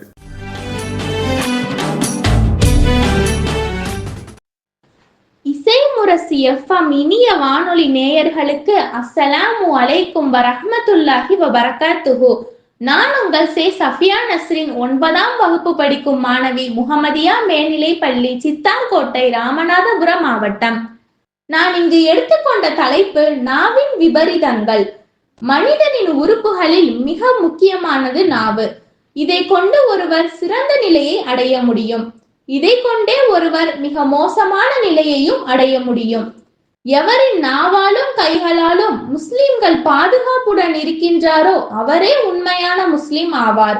எவர் தமது 2 தாடைகளுக்கு மத்தியில் உள்ளதையும் 2 தொடைகளுக்கு மத்தியில் உள்ளதையும் சரியாக பயன்படுத்த பொறுப்பேற்றுக் கொள்கிறாரோ அவருக்கு சொர்க்கத்திற்கு நான் பொறுப்பேற்றுக் கொள்கிறேன் என்று நபி ஸல்லல்லாஹு அலைஹி வஸல்லம் அவர்கள் கூறினார்கள். புறம் பேசுதல் இஸ்லாத்தில் தடுக்கப்பட்ட ஹராமான செயலாகும். முஃமின்களே, சந்தேகமான பல எண்ணங்களிலிருந்து விலகிக் கொள்ளுங்கள். ஏனெனில் நிச்சயமாக எண்ணங்களில் சில பாவங்களாக இருக்கும். பிறர் குறைகளை நீங்கள் துருவி ஆராய்ந்து கொண்டிராதீர்கள். அன்றியும் உங்களில் சிலரை பற்றி புறம் பேச வேண்டாம். உங்களில் எவராவது தம்முடைய இறந்த சகோதரனின் மாமிசத்தை புசிக்க விரும்புவாரா? இல்லை, அதனை நீங்கள் வெறுப்பீர்கள். இன்னும் நீங்கள் அல்லாஹ்வை அஞ்சுங்கள். நிச்சயமாக பாவத்தில் இருந்து மீள்வதை அல்லாஹ் ஏற்றுக்கொள்பவன், மிக்க கிருபை செய்பவன். தனது சகோதரனுடைய கண்ணியத்திற்கு இழுக்கு விளைவிப்பதை தடுப்பவரின் முகத்தை மறுமை நாளில் நரக நெருப்பை விட்டும் அல்லாஹ் தடுத்து விடுவான். பிறரை கேலி செய்யும் விதத்தில் பேசக்கூடாது. முஃமின்களே, ஒரு சமூகத்தார் பிரியதொரு சமூகத்தாரை பரிகாசம் செய்ய வேண்டாம். ஏனெனில் பரிகசிக்கப்படுவோர் அவர்களை விட மேலானவர்களாக இருக்கலாம். அவ்வாறே எந்த பெண்களும் மற்றெந்த பெண்களையும் பரிகாசம் செய்ய வேண்டாம். ஏனெனில் இவர்கள் அவர்களை விட மேலானவர்களாக இருக்கலாம். இன்னும் உங்களில் ஒருவருக்கொருவர் பழித்து கொள்ளாதீர்கள். இன்னும் உங்களில் ஒருவரையொருவர் தீய பட்ட பெயர்களால் அழைக்காதீர்கள். ஈமான் கொண்ட பின் அவ்வாறு தீய பட்ட பெயர் சூட்டுவது மிக கெட்டதாகும். எவர்கள் இவற்றிலிருந்து மீளவில்லையோ அத்தகையவர்கள் அநியாயக்காரர்கள் ஆவார்கள். இத்துடன் என் உரையை முடித்துக் கொள்கிறேன். அஸ்ஸலாமு அலைக்கும் வரஹ்மத்துல்லாஹி வபரகாத்துஹு. ரஹ்மத் பதிப்பகத்தின் ஆன்லைன் விற்பனையில் இப்போது குர்ஆன் தப்சீர் இப்னு கசீர், புகாரி, முஸ்லிம், நசையி, திர்மீதி, அபு தாவூத், இப்னு மஜா என்று 1993 முதல் வெளிவந்துள்ள அனைத்து ரஹ்மத் வெளியீடுகளையும் தள்ளுபடி விலையில் வாங்கிக் கொள்ளலாம். உங்கள் வீட்டில் இஸ்லாமிய நூலகம் அமைத்திட பள்ளிவாசல் மற்றும் மதரசா நூலகங்களுக்கும் உறவினர்களுக்கும் சதக்கத்துல் ஜாரியாவாக வழங்கிட சிறப்பு ஆஃபர் வழங்கப்படுகிறது. ஆன்லைன் மூலம் www.rahmat.net இணையதளத்தில் புக்கிங் செய்யலாம். வாட்ஸ்அப் மூலம் 9440250000 என்ற எண்ணில் ஆர்டர் செய்யலாம். நாம் முகங்களில் மாட்டிக்கொள்ளும் சில முகமூடிகளைப் போல பள்ளிவாசல்களுக்கும் சில முகமூடிகளை கொடுத்து விடுகிறோம். அந்த முகமூடிகளை வைத்தே யார் யார் தொழும் பள்ளிவாசல் என்று அவரவர் கணித்து அவரவருக்கான பள்ளிவாசலுக்கு சென்று கொள்கிறார்கள். உண்மையில் இறைவனை நின்று வழங்குவதற்கான இடம் எதுவோ அது பள்ளிவாசல். இயற்கை சில நேரங்களில் மனிதனை நிர்கதியாக்கி விடுகிறது. அப்படி நிர்கதியாக்கி விடுகிற காலமெல்லாம் சாதி, மத, மொழி என வேறுபாடு இல்லாமல் மனிதத்தோடு பள்ளிவாசல் எல்லோரையும் தனக்குள் அடைக்கலமாக்கி இருக்கிறது. அதுதான் பள்ளிவாசல் ஒற்றுமையின் அடையாளமான சின்னமாக விளங்குவது. அப்படியான முகவரிதான் பள்ளிவாசல்களுக்கு தேவை.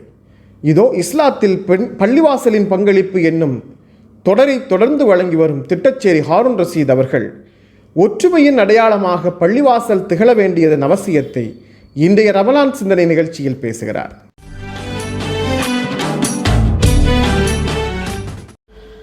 பிஸ்மில்லாஹிர் ரஹ்மானிர் ரஹீம். இசை முரசு இணைய வானொலியின் வழியாக இந்த நிகழ்ச்சியை கேட்டுக்கொண்டிருக்கும் நேயர்கள் அனைவருக்கும் உங்கள் சகோதரன் ஹாரூன் ரஷீத் கூறும் அஸ்ஸலாமு அலைக்கும் வரஹ்மத்துல்லாஹி வபரகாத்துஹு. இஸ்லாத்தில் பள்ளிவாசல்களின் பங்கு என்ற தலைப்பில் இன்று 3ஆம் நாள் உரை. அன்புள்ள சகோதர சகோதரிகளே, இன்று சமூக ஆதரவு மற்றும் ஒற்றுமைக்கான மையமாக பள்ளிவாசல்களின் பங்கை பற்றி நாம் சிந்திப்போம். அல்லாஹ் தன் திருமறை குர்ஆனில் அனைவரும் ஒன்றாக அல்லாஹ்வின் கயிற்றை உறுதியாக பற்றி பிடித்து கொள்ளுங்கள், பிளவுபடாதீர்கள் என்று சூரா ஆல இம்ரான் 103வது வசனத்தின் ஆரம்பத்தில் கூறி காட்டுகின்றான். பள்ளிவாசல் என்பது அல்லாஹுடன் நாம் இணையும் இடம் என்பதோடு அது நாம் ஒருவருக்கொருவர் ஒன்று கூடும் இடமும் ஆகும். நபிகள் நாயகம் ஸல்லல்லாஹு அலைஹி வஸல்லம் அவர்களின் காலத்தில் பள்ளிவாசல்கள் சமூகத்தின் இதயமாக இருந்தது. ஏழைகள் ஆதரவை கண்ட இடமாகவும், தனிமையில் இருந்தவர்கள் தோழமை கண்ட இடமாகவும், சச்சரவுகள் நீதி மற்றும் இரக்கத்துடன் தீர்க்கப்பட்ட இடமாகவும் இருந்தது. இன்றைய நமது பள்ளிவாசல்கள் இந்த மரபை தொடர வேண்டும். யாரும் தனியாக உணராத இடமாகவும், அனைவரும் வரவேற்கப்படுவதாக உணரும் இடமாகவும், சமூகம் ஒருவருக்கொருவர் ஆதரவளிக்க ஒன்று கூடும் இடமாகவும் இருக்க வேண்டும். தொண்டு நிறுவனங்கள் மற்றும் ஜகாத் விநியோகம் முதல் ஆலோசனை மற்றும் சமூக சேவைகள் வரை தேவைப்படுபவர்களுக்கு பள்ளிவாசல்கள் ஒரு உயிர் நாடியாக இருக்கும் திறனை கொண்டுள்ளது. சமூக ஆதரவு என்பது நிதி உதவி மட்டுமல்ல, இது சகோதரத்துவம் மற்றும் சகோதரத்துவ உணர்வை வளர்ப்பது பற்றியதும் ஆகும். இது ஒருவருக்கொருவர் அரவணைப்புடன் வாழ்த்துவது, அன்புடன் பழகுவது மற்றும் பள்ளிவாசல்களின் சுவர்களை தாண்டி உறவுகளை உருவாக்குவது பற்றியது. நமது பள்ளிவாசல்களின் சமூக நடவடிக்கைகளில் அதிக ஈடுபாடு கொள்ள முயற்சிப்போம். நமது நேரத்தை பயன்படுத்தி தன்னார்வ தொண்டு செய்வோம். நமது திறமைகளை பகிர்ந்து கொள்வோம். மேலும் நம்மால் முடிந்த எல்லா வழிகளிலும் ஒருவருக்கொருவர் ஆதரவளிப்போம். நமது சமூகத்தின் வலிமை நமது பள்ளிவாசலின் வலிமையின் பிரதிபலிப்பாகும். அல்லாஹ் நமது பள்ளிவாசல்களுக்கு அருள் புரிவானாக. அவற்றை அனைவருக்கும் ஒற்றுமை, இரக்கம் மற்றும் ஆதரவின் இடங்களாக ஆக்கி அருள் புரிவானாக. ஆமீன் ஆமீன் யா ரப்பல் ஆலமீன். வஸ்ஸலாமு அலைக்கும் வரஹ்மத்துல்லாஹி வபரகாத்துஹு.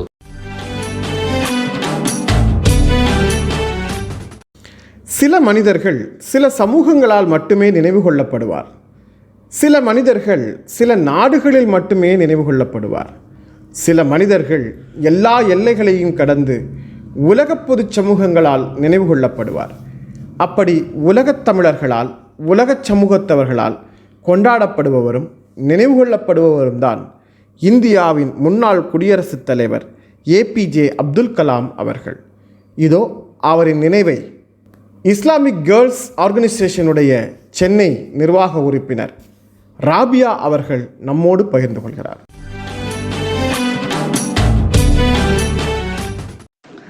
அப்துல் கலாம் இன்றும் நம் மனதில் வாழும் ஒரு மனிதன்.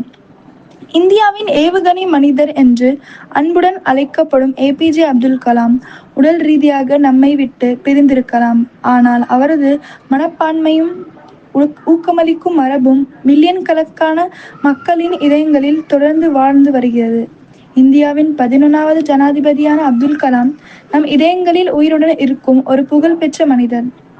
தேசத்திற்கான அவரது அசைக்க முடியாத அர்ப்பணிப்பு, அறிவு மீதான அவரது அன்பு மற்றும் இளைஞர்களை அதிகாரம் அளிப்பதில் அவர் கொண்டிருந்த ஆழ்ந்த அர்ப்பணிப்பு ஆகியவற்றை என்றென்றும் நமக்கு நினைவூட்டுகிறது. சிறிய வயதிலிருந்தே அறிவியல் மற்றும் தொழில்நுட்பத்தால் ஈர்க்கப்பட்டார். இன்னும் அறிவியல் மற்றும் தொழில்நுட்பத்திற்கான பங்களிப்புகளுக்காக கலாம் ஏராளமான விருதுகளையும் கௌரவங்களையும் பெற்றார். எளிய வாழ்க்கை. அவரது சாதனைகள் இருந்த போதிலும் கலாம் ஒரு எளிய வாழ்க்கை முறையை பராமரித்தார். பணிவு மற்றும் தேசத்திற்கு சேவை செய்வதற்கான அர்ப்பணிப்பை வெளிப்படுத்தினார். வாழ்நாள் முழுவதும் கற்றவர். கலாமின் தொடர்ச்சியான அறிவை பின்தொடர்வதும் பல்வேறு கண்ணோட்டங்களுடன் ஈடுபடுவதற்கான விருப்பமும் வாழ்நாள் முழுவதும் கற்றல் மனப்பான்மையை தூண்டியது. அசையாத நம்பிக்கை. அவரது தோற்றும் நேர்மை மற்றும் கனவுகளின் சக்தியின் மீதான நம்பிக்கை சவால்கள் இருந்தபோதிலும் மகத்துவத்திற்காக பாடுபட மக்களை ஊக்குவித்தது. கல்விக்கான அர்ப்பணிப்பு. தரமான கல்வியை கலாம் ஆர்வத்துடன் வாத்திட்டார். அது தேசிய வளர்ச்சிக்கும் இளைஞர்களுக்கு அதிகாரம் அளிப்பதற்கும் முக்கியமானது என்று நம்பினார். டாக்டர் ஏபிஜே அப்துல் கலாம் இப்பொழுது உடல் ரீதியாக இல்லாவிட்டாலும் அவரது லட்சியங்களும் மரபுகளும் இந்தியர்களின் இதயங்களில் தொடர்ந்து எதிரொலிக்கின்றன. அவரது வாழ்க்கை நம்பிக்கையின் கலங்கரை விளக்கமாக செயல்பட்டு பெரிய கனவுகளை காணவும் கடினமாக உழைக்கவும் சமுதாயத்திற்கு அர்த்தமுள்ள பங்களிப்பையும் வழங்கவும் அவரது ஆன்மா நம் இதயங்களில் உயிருடன் இருப்பதை உறுதி செய்யும் நம்மை தூண்டுகிறது. நன்றி, வணக்கம்.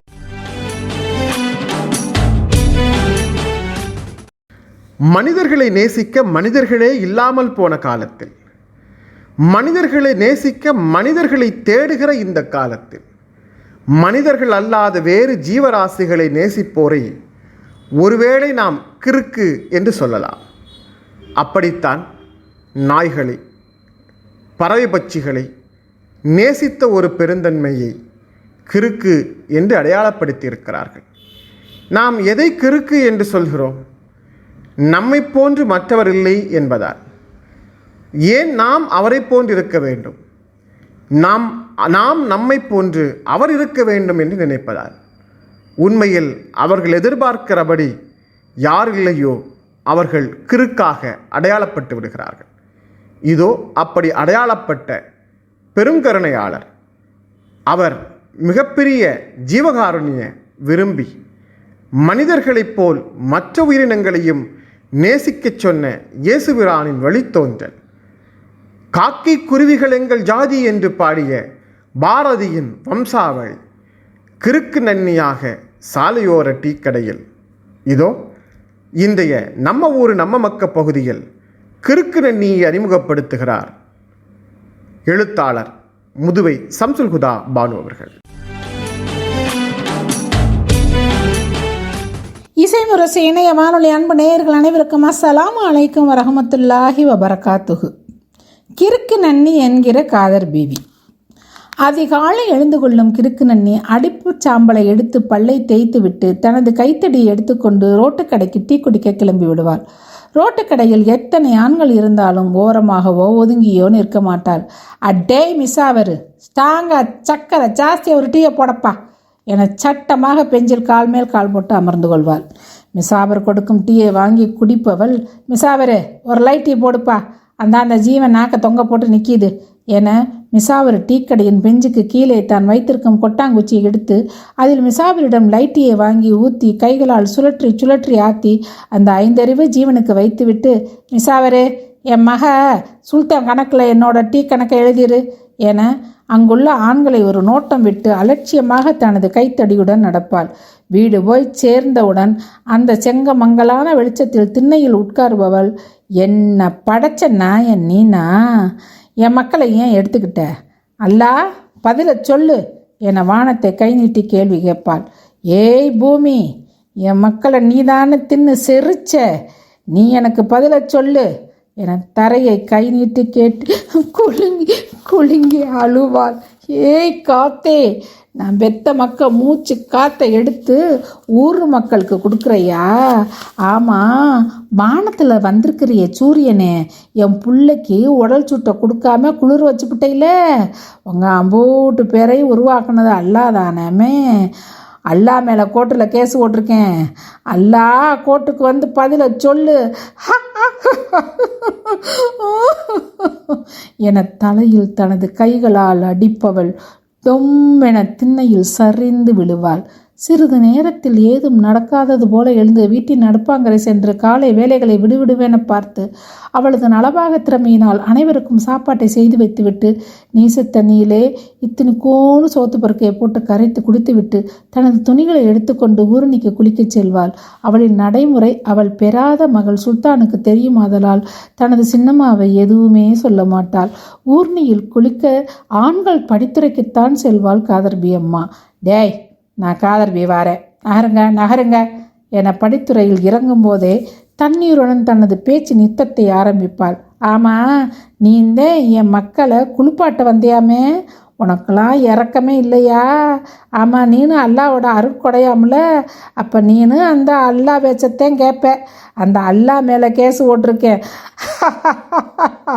வரட்டும் கோட்டுக்கு அல்லா என ஊருணி தண்ணீரில் முங்கி எழுந்து தன்னுடைய துணிகளை துவைத்து பிழிந்து கிளம்பி விடுவாள். ஊரின் அத்தனை பேருக்கும் அவளின் செய்கை தெரியுமாதலால் அவளை யாரும் எதுவுமே சொல்வதில்லை. ஊரில் உள்ள அத்தனை பேருக்கும் கிறுக்கு நன்னிதான் அவள். கிறுக்கு நன்னி என தன்னை யார் சொன்னாலும் கோவப்படவே மாட்டாள். அவளில் கோபம் எல்லாம் அல்லாமேல்தானே. காதர்பி நன்னிக்கு பிறந்த குழந்தைகள் அனைத்துமே 1 நாள் 2 நாள் உயிருடன் இருந்து மவுத்தானது 1 அல்ல 2 அல்ல 9 குழந்தைகள். இது ஒரு குழந்தை பிறந்தபோது அந்த குழந்தையும் இறந்து பால் கட்டுடன் அவதிப்பட்டவள் தனது அக்கா பிள்ளை பெற்று நோயால் அவதிப்பட்டு பிள்ளைக்கு பால் கொடுக்க முடியாத போது தனது ஒன்றுவிட்ட அக்கா மகளுக்கு தனது தாய்ப்பாலை கொடுத்து அந்த பிஞ்சின் பசியை அமர்த்தினாள். அந்த பெண் குழந்தை தனது சின்னம்மாவை தனது தாய்க்கு நிகராக பார்த்து கொண்டது.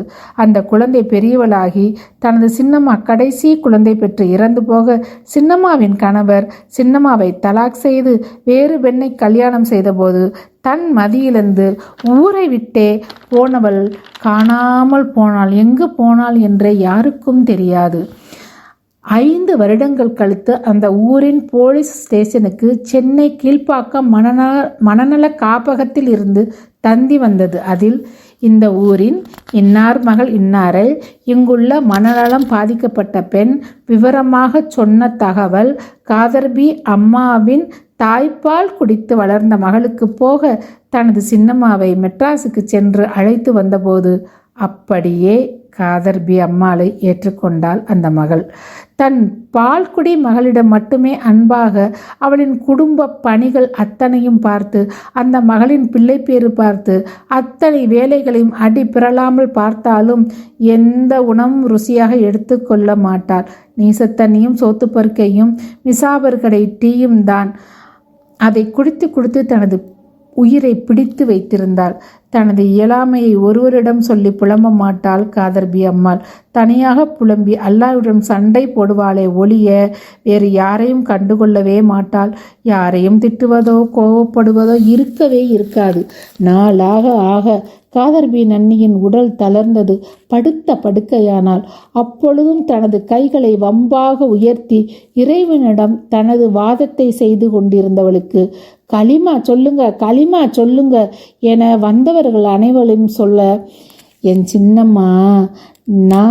சின்னம்மாவுக்காக நான் சொல்கிறேன் களிமா, என் சின்னம்மாவுக்காக நான் சொல்கிறேன் களிமா என சக்கராத்து கால் முடிந்து இறுதி மூச்சு காதர்பி அம்மாவுக்கு அடக்கும் வரை களிமா சொன்னால் தனது சின்னம்மாவை இறைவன் ஜன்னத்தில் பிர்தௌஸில் வைப்பான்.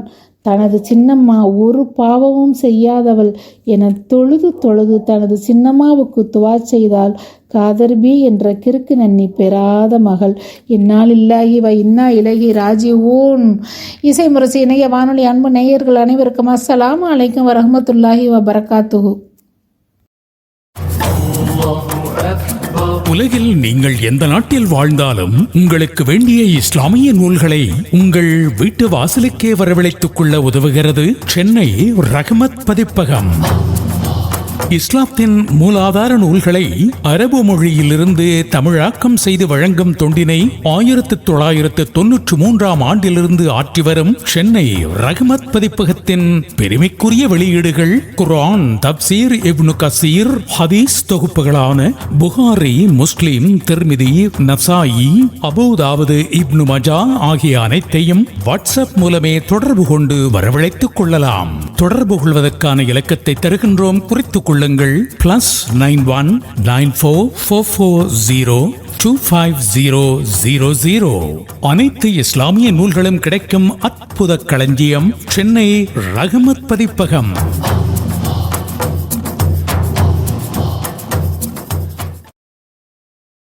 எழுபதுகளில் 80களில் 90 தொடக்கத்தில் பிறந்தவர்களெல்லாம் ஓதுமிடத்தில் யாசின் சூறாவை மனப்பாடம் செய்வதில் போட்டி வைத்த ஞாபகம் உங்களுக்கும் இருந்திருக்கும். யாசின் சூறாவை எங்கு கேட்டாலும் போட்டி வைத்து ஓதி மனப்பாடம் செய்த ஞாபகம்தான் நம் எண்ண அலைகளில் எழுந்து வருகிறது. இதோ அந்த எண்ணத்தை கொஞ்சம் மீட்டுருவாக்கி பார்க்கலாம். ஈரோடு EKM அப்துல் கனி மதரசா உயர்நிலைப்பள்ளி மாணவி தப்சா யாசின் சூறாவின் ஒரு பகுதியை நம்மோடு பகிர்ந்து கொள்கிறார்.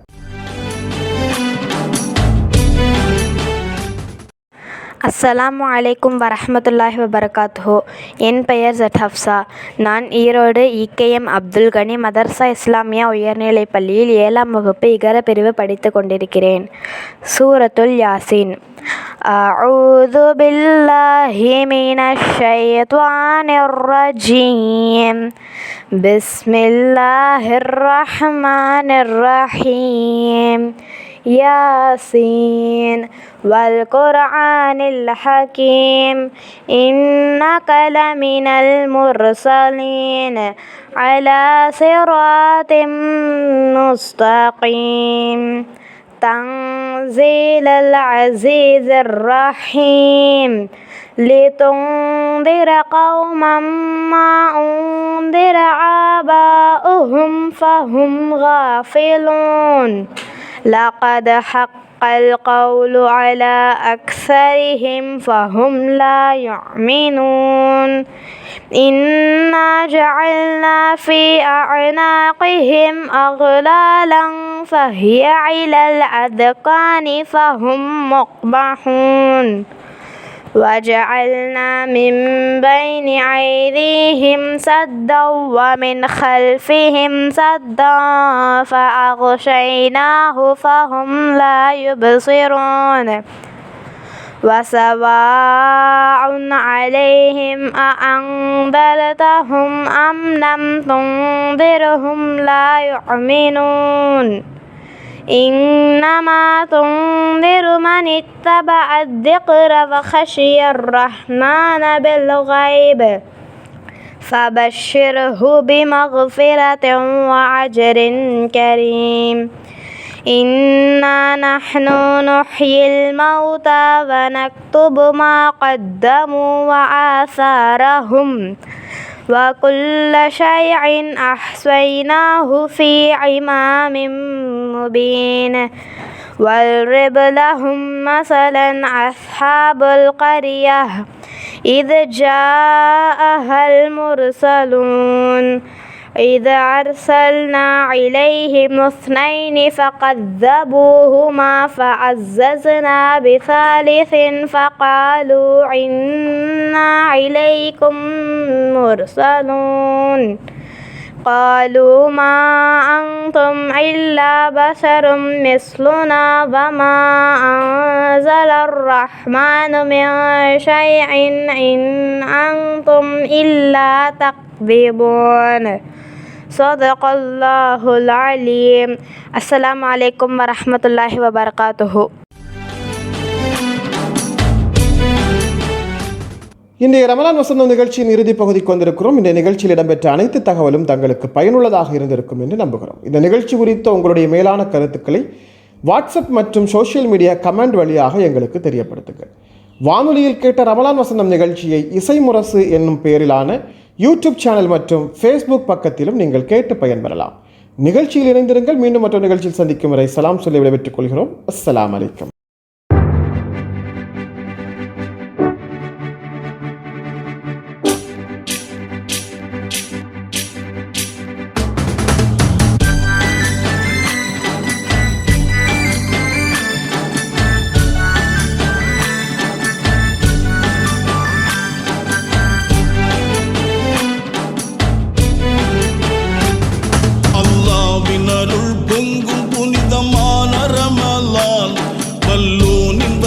ரஹ்மத்தெல்லாம் சொரியும் ரமலான்.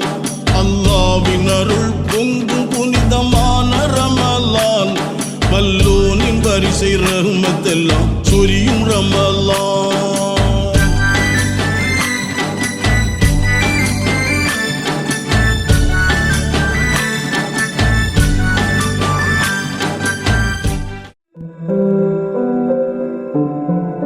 இணையதள தேரில் ஏறி உலகெல்லாம் வலம்பெறும் இசை முரசு வானொலி. இது இதயங்களை இணைக்கும் வானொலி.